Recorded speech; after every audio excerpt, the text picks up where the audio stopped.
We're going to hear about security measures on board large yachts. So I'm here with Chris. Nice to see you, Chris. Good to see you, Ben. How are you? Very, very well, thank you. Give us a little overview of where this is coming from, because it's quite a well-established company and very, very involved in this space. So let's set the context and we'll go into a few situations about what's happening and taking place now. Perfect. Okay, so I work with Neptune Port to Port. We've been established now for 15 years. It's actually our 15th anniversary this year, so it's good to sort of still be in the industry. The heritage of the company kind of comes from the UK Armed Forces.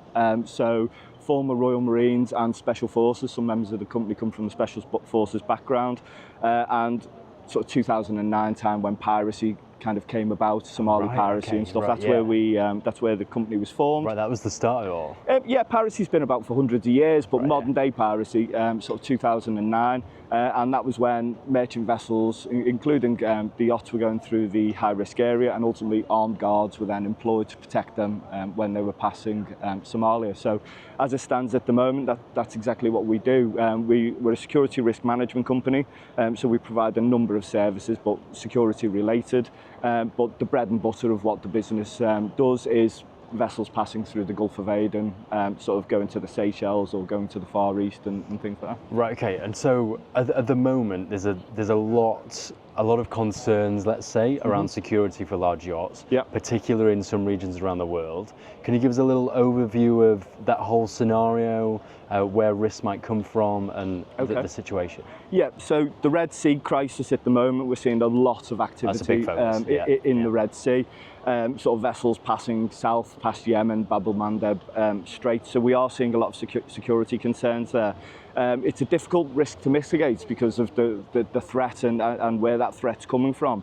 But what we do is we can put guards on board that vessel. They would get on board in Suez and kind of head south. We use security equipment as well, so we do have weapons. We can embark the weapons on our floating platforms in the Red Sea, and they can conduct kind of crew training, crew drills, briefings prior to passing that area. So they're not just doing it themselves; they're also educating the crew so that they're a little bit more savvy about if a situation occurs, they actually have a clue of where to start and what's a sensible approach to the whole Absolutely. situation. Curiosity is a major issue in the industry because people think that there's going to be sort of security incidents, and curiosity gets the better of them as opposed to their personal safety.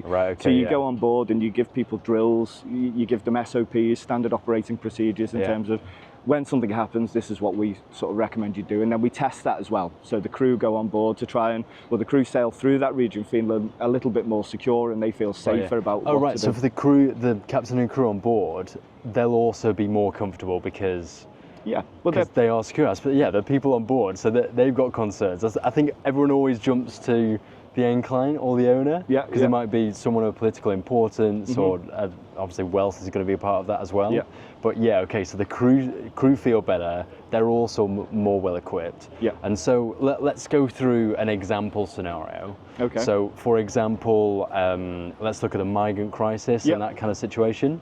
So if you're out in the open ocean and there's some kind of migrant situation, you've been contacted to give them support. Let's have an example of what type of approach would be sensible.